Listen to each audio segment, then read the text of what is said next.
Hey guys, welcome back. I hope you're doing well. Today, we're gonna go back in time 14 plus years to revisit my Hack This Site series that I made back in 2008 and talk about maybe new strategies or approaches to some of these missions. Let's check it out. This is C. Wade. That hurt my ear. Tutorial in the HTS series. I need a You're pop probably filter. getting sick of the same introduction every time, so I'm here to say bananas. We enter a random password, we get nothing, and So again, it kind of goes back to what I was saying. What we want to do is look at our network request, inspect that element, see what function is being executed. Start there. and find Or this inspect element email there. script and find out who it is emailing to. That's not necessarily that's guaranteed.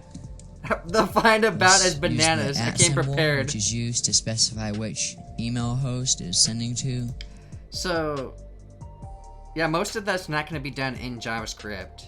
I mean, go ahead and search for secrets. That should, definitely be done for information gathering.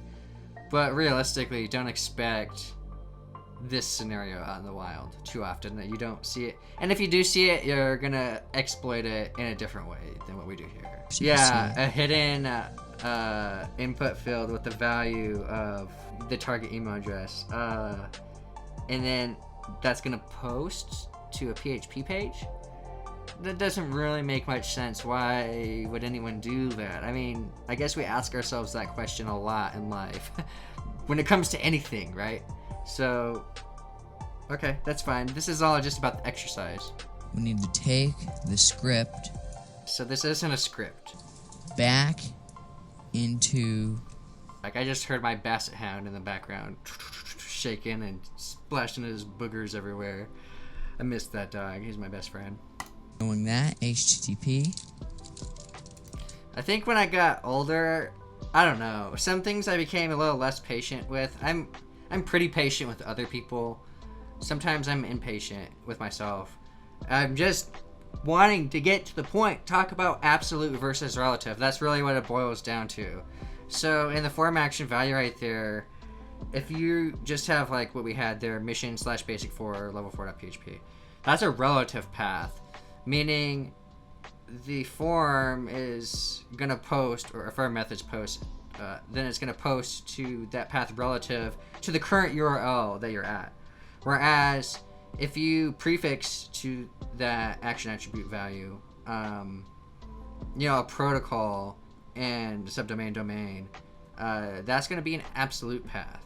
And that's what we're changing here. We're changing from relative to absolute. I'm a little impatient with myself, so we're just gonna... That's gonna solve it, I guess. We're gonna send the post request with the altered email to that script, and then we get the email and get the password and complete the mission, right? So alternative ways we could have done that. That solution's fine.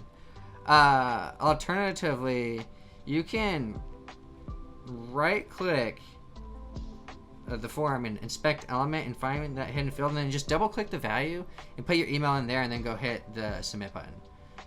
That will work just fine.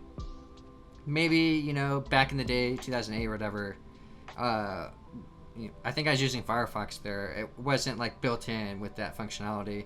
I think you had to have like a tool called Firebug.